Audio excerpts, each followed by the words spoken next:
Hey friends, so today we're going to be talking about somebody that Kenneth has been talking my ear off about, but really we're going to get to the bottom of why he's so interesting. So who is this Paul guy? Let's find out.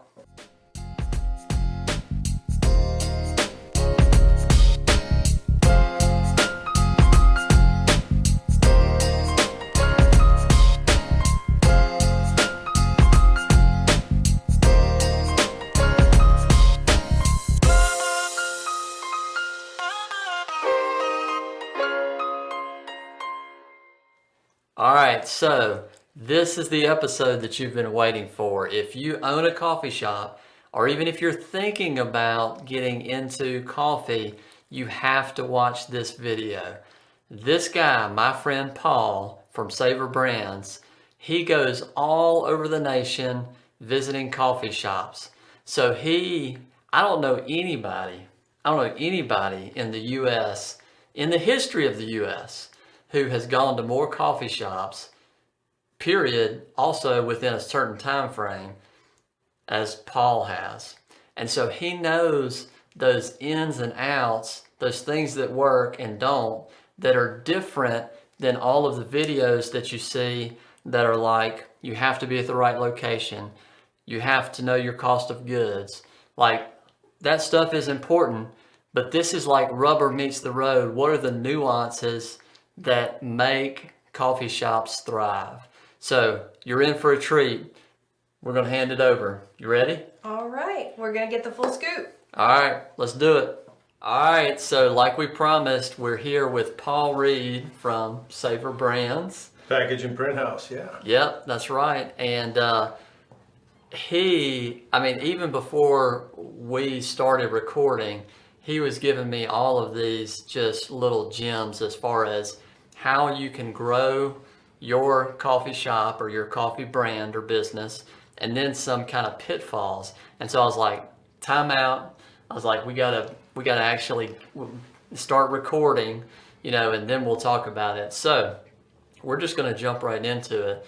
So tell me what you think are some of the some things that especially you see, because you go everywhere. I mean, you're all over the U.S. Been to probably over 2,000 coffee roasters across the U.S. Well, and I was thinking about it earlier. Would you say, I would say this, but maybe you would, that you have seen real time or within a short amount of time more coffee shops than just about anybody that you know?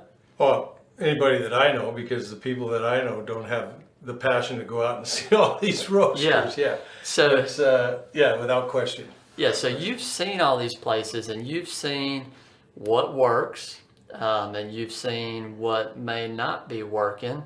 And so I think that you, more than anybody, can bring a unique spin on not just the generic, you have to know the cost of goods and your margin and where your upsell is and all this stuff, but like when the rubber meets the road, or like the actual pour over meets, the grinds, like, is the cup of coffee going to taste good? Like what's going to make everything successful? So I'll shut up. I think, no, it's great. I think to begin with, good coffee to drink is very essential. Yes. And, but it's not everything.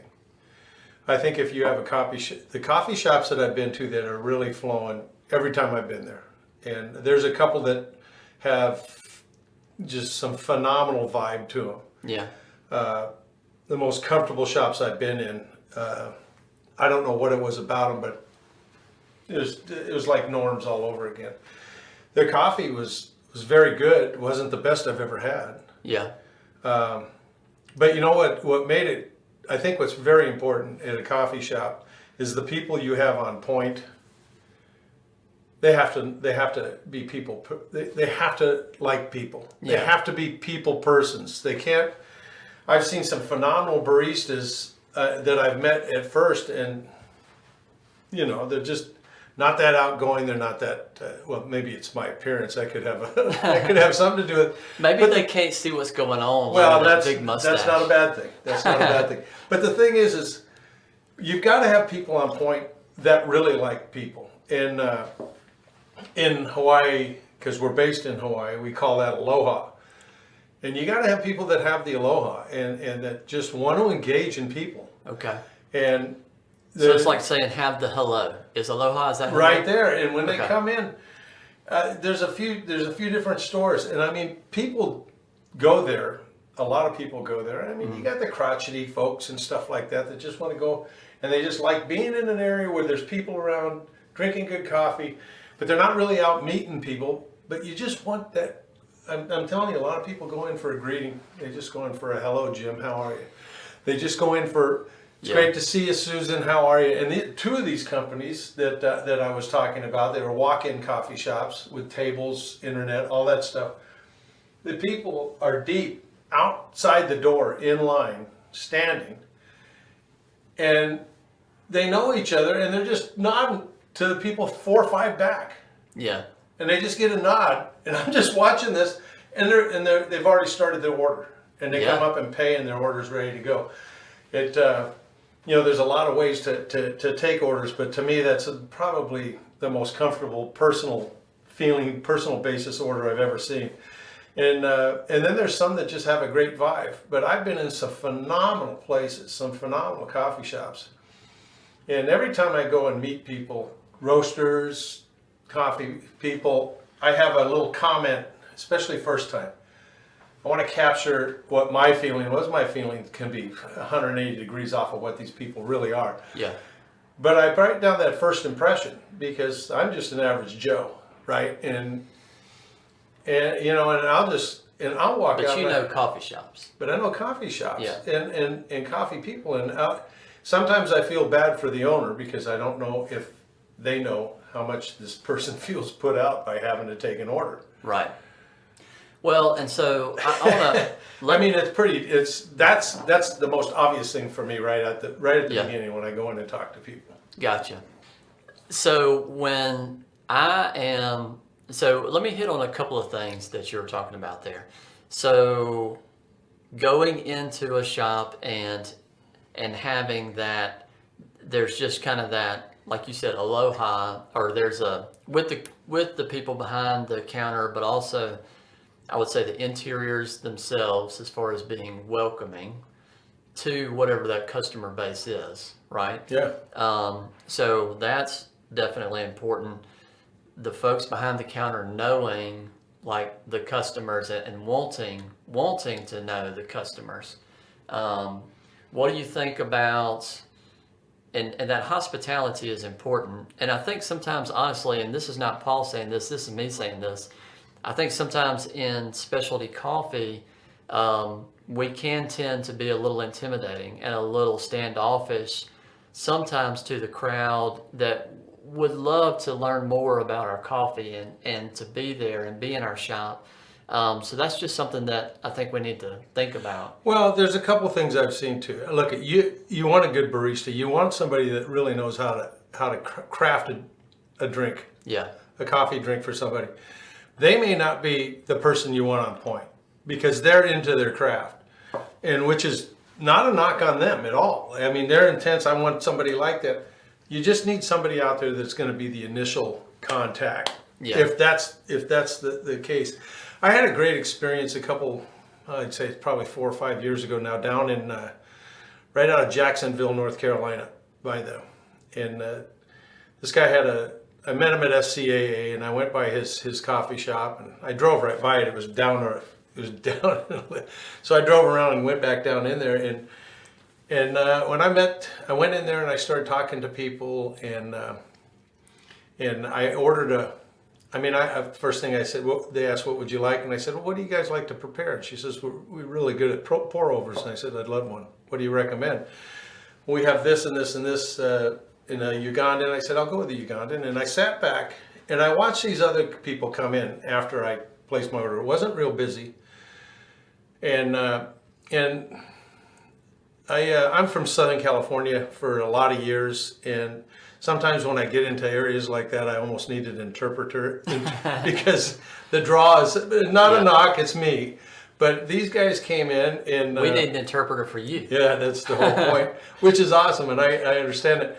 And maybe as a prejudgment or whatever, but they looked like Dunkin' Donuts guys, right? Couple apple fritters, and I mean they were big guys and whatever, and big coffee and big whatever. It's very cool.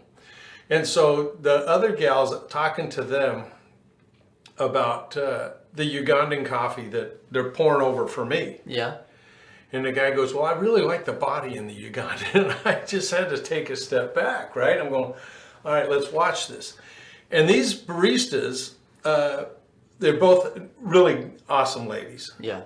But because they were trained in what goes into the roasting, because I talked to the owner afterwards, they engaged the people that they were making the drinks before that, and they'd also have like a night at the roaster and different cuppings and stuff that they'd invite their people into. And so their crowd, their fan base was knowledgeable to an extent. And then another group came in, and another guy and his gal came in, and I'm telling you, it was the same thing, and it was awesome. And I called the owner up later on because he didn't I talked to him later on the phone by then I was in South Carolina, but I saw one of the most impressive things in your shop I've seen in all the shops I've been to, and it's still very impressive. I said, because he goes, you guys, your girls engaged with them, and these guys knew they were coming with educated conversation because of previous conversations and what they've taught. And he goes, man, that's just the best compliment I've ever had. And I said, it's real. Well, and so like to what Paul is saying, that education is important, and sometimes, especially if you're just starting a coffee shop or you're in the younger years, I think you may not have that communication, or you may not have that bridge across the roaster understanding how to do a pour over and the person or the barista understanding what's important in what we call cupping. Hopefully y'all know about that. If not, we'll have a video on that. And body and acidity and sweetness and balance and all this stuff.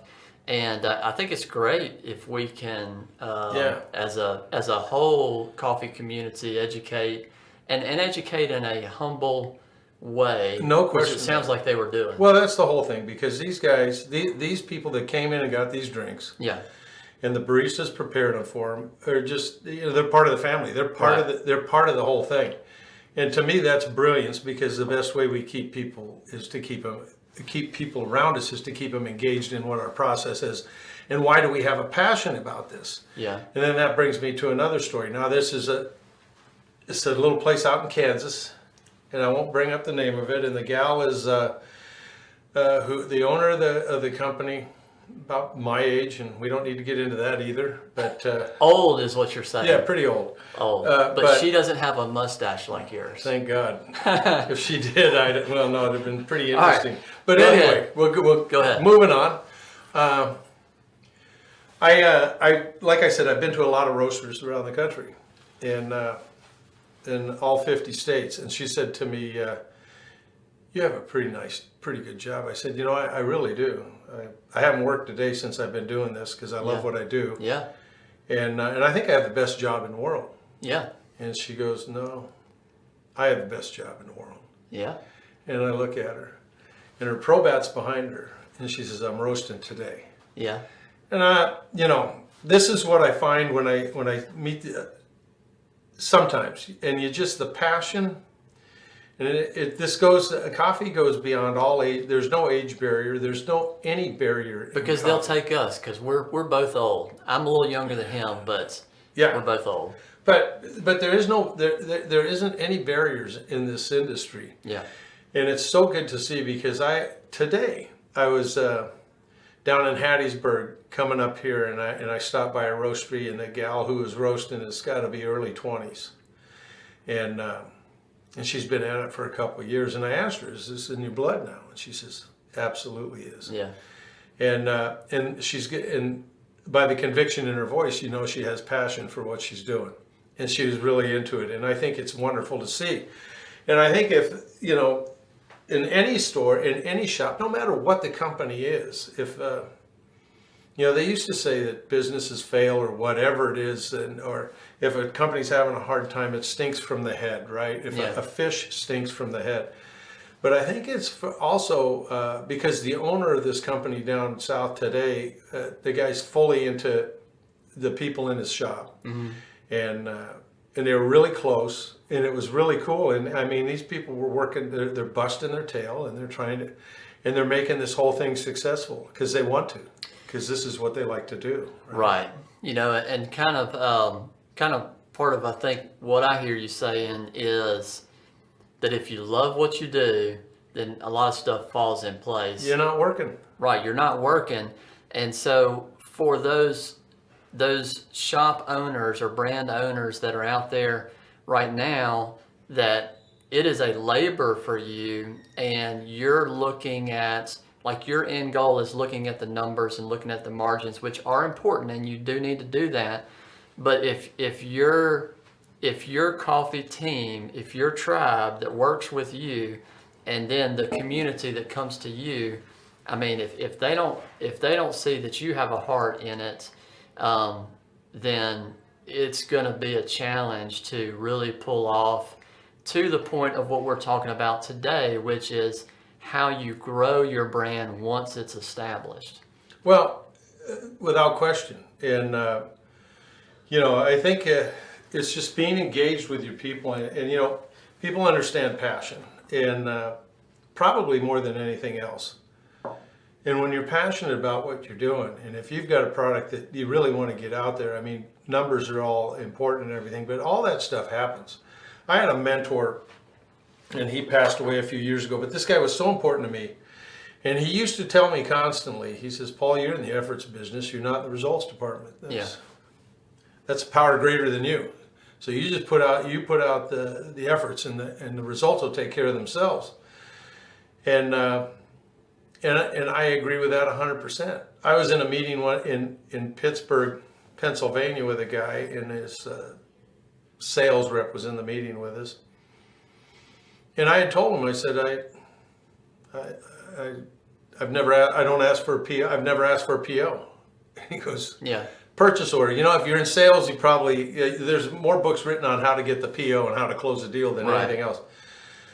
I think purchase orders and all of that stuff is built on trust and relationships and service, and that's what it's all about. And POs, they happen. It kind of goes with our philosophy, and I didn't mean to get into our company's thing, but that's how my personal view on this is. And I can see it when I get into these coffee shops on the guys, and they got overhead and everything else, but they're busting their tail, and it's not all about making sure they got every penny that comes in. There was another saying said by a guy named Chuck Chamberlain. It was pretty awesome, and it was said that anything that's worth doing is an end in itself. Yeah. But anything that's done as a means to an end is self-robbery. And all right, say that second part again. Anything that's worth doing is an end in itself. But anything that's done as a means to an end is self-robbery.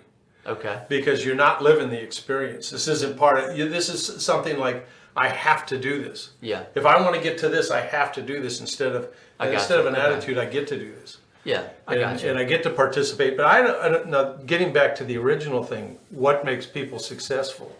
When we talk about things, and then there's a lot of outside factors that come in. Kevin changed his packaging not too long ago. It's beautiful. I mean, because packaging. Okay, I'm in packaging, but I see what it does for people. It gives that perceived value. So like you and I were talking about earlier, so we changed our packaging, and we saw our sales, when looked at everything else being equal, it increased about 78%, which that's the only thing, that we changed. And so I know that, you can tell this, whether it's a barista or it's somebody that, is with a roasting company or whatever, you can tell if they love their job, and you can tell if they value relationships. And so that's a big thing for me and Umble Coffee Company with Savor Brands is y'all value those relationships. I mean, you genuinely enjoy them, and like your last quote, you said you're not enjoying them as a means to an end. No. You're just enjoying them, and so it makes the whole relationship so much easier. Yeah, and so Yeah, it isn't about, it isn't about numbers, and for us, for me, it definitely isn't about projections or anything like that. That doesn't interest me, because that's going to put me in a position to not concern myself with what's really important. right. And what's important is fulfilling your needs, is what's in being a service. That's what's important. If I'm in this for me, then I'm looking at it the wrong way. I got to take these eyes, instead of looking inward, I got to look outward. And this is kind of how our whole company, and that isn't anything we've ever talked about. If anybody from the company hears that, they're gonna go, I've never heard that before. But instead of looking what I got to get out of this thing, is what can I bring to it? Well, and so that's kind of what we do. And so, as an aside, and y'all know that we're kind of active, lifestyle, healthy, whatever, as far as like Umble Coffee Company goes, we've looked at studies, and when you are giving versus looking in, like Paul's saying, you will get more out of it. It seems like that shouldn't, or inherently you think, okay, no, but you will get more out of it. You'll enjoy life more for sure. Oh, without question. Because then and the whole thing is you take. Now this may sound really weird to a lot of you guys, but in actions, especially in actions, you take the price tag off of them. Yeah. I mean, there's an understanding things cost money, and those are agreements. But as far as the price tag on a relationship, there can't be. You just got to try to be good for nothing. And to think about that concept, it's pretty weird. But and I try to, my parents used to say, Paul, you good for nothing, and thank God I'm trying to live up to that now, and it's really cool. Yeah, good for nothing. So if somebody tells you you're good for nothing, that's good. That's humbling. I'll give you an example. All right, give us. I got a friend of mine. He says, I do the dishes because I want to make my wife happy. Yeah. I do the dishes because they need to be done. If my wife's happy as a result of that, great. And if she's not, that's whatever. But there's no price tag on this thing. There's no barter on this thing, as far as being to have that energy. And I think that relates to the passion too. And some of the shops that I go in, and you can see them. I mean, we've all been into a shop where that they're just struggling. They're limping by it. And it might have been a good drive at the outset. And I don't know what the solution is necessarily, because I don't try to analyze that kind of stuff. It's really not who I am. But their focus has gotten askew a little bit. And sometimes they can't help that. Sometimes there's situations. And so I try to have empathy with that. But I've been seeing, I've been on the road now since for the last, I missed all last year. March 11th, we got back from New York from Coffee Fest, and then the world was shut down. But for the last month, probably 6 weeks, I've been on the road, 5 of them anyway. And I'm just seeing a lot of enthusiasm in this community, in the coffee community. People need to be together. People need to get back together. And I'm just seeing, when I go and see people, I'm seeing this enthusiasm and energy. And it's really refreshing. Well, and let me ask you this, and specifically he's talking about coming out of the pandemic at this point, now going to coffee shops. What are you seeing what changes are you seeing the successful shops make, whether that's they have drive-through, they have carry-out window, you talked briefly earlier about, company X doing a, we'll say cupping class or a coffee education, stuff like that. What are you seeing that either you're like, oh, that's helping, or oh, that's cool?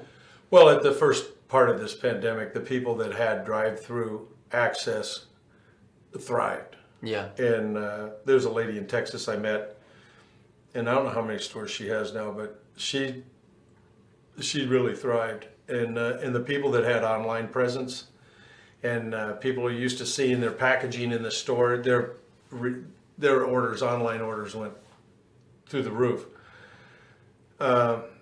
but when I've come back now, there's a few areas where the restrictions are a lot less than they are in some other areas, and those coffee shops are packed. Yeah. And the people that got through this, I see nothing but because the retail that's out there already, I mean, that's grown with the pandemic isn't going anywhere because people want to enjoy good coffee at home. But the other thing is people want to be together, and I see the other shops that I haven't seen full because of regulations and people are being cautious, which is a good thing. I'm okay with it. It's all good. But I have a lot of hope for the whole industry. I mean, this is what brings people together. We need each other. We need to be with each other. We need contact. And I'm really optimistic. And I'm seeing the energy out there. I'm seeing these people just really comfortable and being there. And the place is loud. The coffee shops, they're loud. And it's really cool.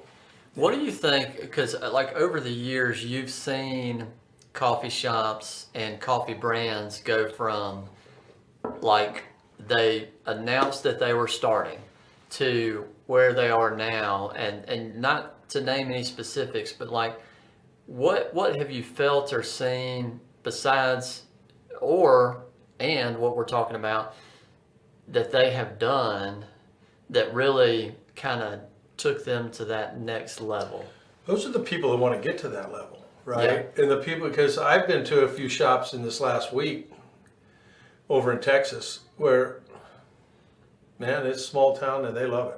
Yeah, and they don't, which is totally fine. Which is fantastic. They have no desire. I mean, they have their people and they're making a living and whatever, and they're making coffee that their people like. Right, and it's what you desire is basically what it boils down to. Yeah. So we're not saying you have to conquer the world.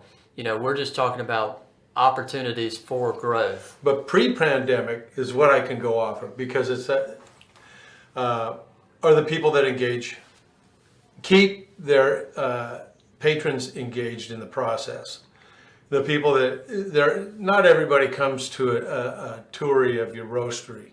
Right. But once a month you have something where you can bring people in and just even if it's 10 to 15 people, it's phenomenal because when these people see all that goes into it and what you're doing, it makes them part of the process. Yeah. And that you're letting them into your world. And that's a very positive thing in having your baristas understand what the roasting characteristics are that you're trying to bring out in the drinks that they're preparing. Well, and that's a big thing. The thing that I see, like when we do roastery tours and stuff like that, is, I mean, it's every day to us. So like it doesn't like, we don't get as excited as like these customers come in and I mean they just it's like, heaven to them to see. Like they've never seen a green bean. They don't know that it's green. They don't know that it's a seed. Yeah. And so that stuff is kind of fun to, it kind of reminds you why you do stuff and the enjoyment like we talked about earlier with service, basically. One thing I had another job in sales and we went to a seminar and there were 3 heads of other companies that, this wasn't with Savor, this was in a younger life. Yeah. But anyway, every one of these guys said that if you take where's cost and things, and 1 through 10, it's probably somewhere around 5, right? Price on things somewhere around right in the middle of the pack, and they always said and I think it works both ways. That people buy from the most qualified person they like, right? That they like, and I think that's a very important thing. People are going to go to a shop where they're welcome. When you walk in, that's why I said you want the person on point just to be, might even make some mistakes with arithmetic. Yeah. But if they love people, I don't know. Is it worth it? Yeah, because they're coming in every day. Norm's at the same counter every day. And this repetitive, all of this behavior it's really important. And I think, that to me, that in the smaller shops, that's the thing. Now, if you're going to roast for if you're goals are much more than that. You want to get a big retail presence in different stores and things like that. Then when it comes to packaging, what can you do there? There's different designs that because we've been around this and we meet these people at these shows and they offer just some great ways to get your coffee in a bag and sealed and out, so you're not spending half the day on it. So yeah, and we were, before we started recording, we were talking about that because Paul was saying, for example, he went to a coffee shop or brand that had a good problem in that they had too many orders to fill, and so at that point, you're finding ways that you can automate some of this. But like he commented to me, you can definitely still find a good job or jobs within your company for those good workers to do. Because you're growing, there's going to be a need. So you're not necessarily taking you're not taking a job away from them. You will find them somewhere because you are growing. yeah, and as you grow, you just got to find out how the best way to maximize your efficiencies. Right. When you start out, you got the shoe, you're erecting your own bags, you're filling them, you're foot sealing, and all that's necessary. I mean, even when you're starting out, you're getting a stock and you're putting a label on it and centering that. Yeah. And as times go on, and then you start to get the branded packaging. What we talked about, your growth was phenomenal, but I'd say the average growth is somewhere around 30% when they have when they go to a dedicated bag from a stock bag type of a situation. And then as those needs change, because people want your coffee and they like the way it's that it presents itself, right? Because this is Kenneth right here, is this bag when he's not with it. That's you. Yeah. This is your coffee. Well, and you and I talked about before, so I want my packaging to represent how good the bean is, how well we roasted it, and like to what level of detail and quality we are bringing to the entire game. So like if I bust my tail up to the bag, or you as a company, you bust your tail up to the point of not training a barista correctly as far as hospitality or coffee education, then you're not representing your brand well, because this is going to be gross, but my other job is I'm a physician, or specifically a surgeon. So we always say that it doesn't matter how hard or how easy it was as far as work on the inside of the body. All they see is the scar. Okay? So you have to spend a lot of time on that to equal the quality as far as the work you did in the background. Same thing for the bag, or same thing for your barista behind the bar. That's the scar. That is what they are going to see. And so you have to make sure that your best foot's forward. And you want to maximize your efficiencies with all the way around. Yeah. And how you accept payments, whatever. I think it's just important to be able to do that and to capture everything that you possibly can. Yeah.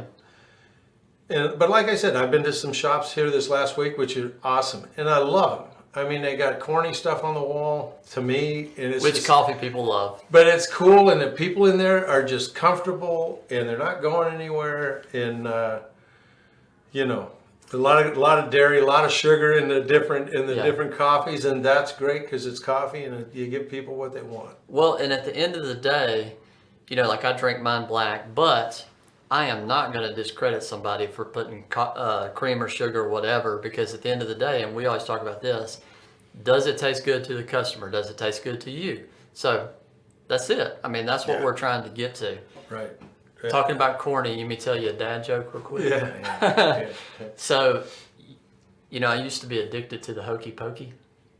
Awesome. I didn't know that. Then I turned myself around. Yeah, that's interesting. See, that's pretty good. All right. So today we were joined by Paul Reed from Savor Brands. Cheers to him. And hopefully y'all learned a little bit. What we wanted to do with this is you're going to see a million videos on how to grow your coffee brand or your shop by visibility, looking at your margins, knowing your customer base, having a drive-through, stuff like that. But we really wanted to take somebody who has been on the road, literally in those shops, and mesh kind of that science with the art a little bit and talk about that. So we appreciate you coming on today. It's been a pleasure, and it's I love what I do, and I love coffee people. And Yeah. Coffee people are awesome. they're amazing. It's funny because I used to have to wear creases in my pants, and I know if I walk into somebody's shop with creases in my pants, they think I'm bringing them a I know. summons. Like, I don't know if you can tell, but like I just threw this shirt on like right before we started, so it has it still has wrinkles, but in the coffee world, that's okay. You know, That's good. That's high class duds right there. man. Exactly. That's good stuff. Thank you, Kenneth. yeah, we enjoyed it. So we will see y'all next time, and thank you for watching. Awesome. Thank you. I'm so impressed that someone can do that for their job. They can go to all these coffee places. I know, And they get to learn so much. Yeah, when he was here, well, actually, the day that he came, he literally just called me and said, "Hey, I'm in Mississippi. Can I come by?" And I was like, "Sure." And Can't pass that up. no, you can't pass that up. And so even like I could tell, like in his car, he had like just bags and bags of like, of course, goes to all these places, they give him a bag of coffee, and of course, all the bags were beautiful. And his car smelled good. Oh yeah, I can imagine. So that's really all we got today. And so if y'all can, we want you to subscribe or like or do all that fancy stuff that you're supposed to do when you watch a video. And we will see you next time on Happy Healthy Caffeinated Live.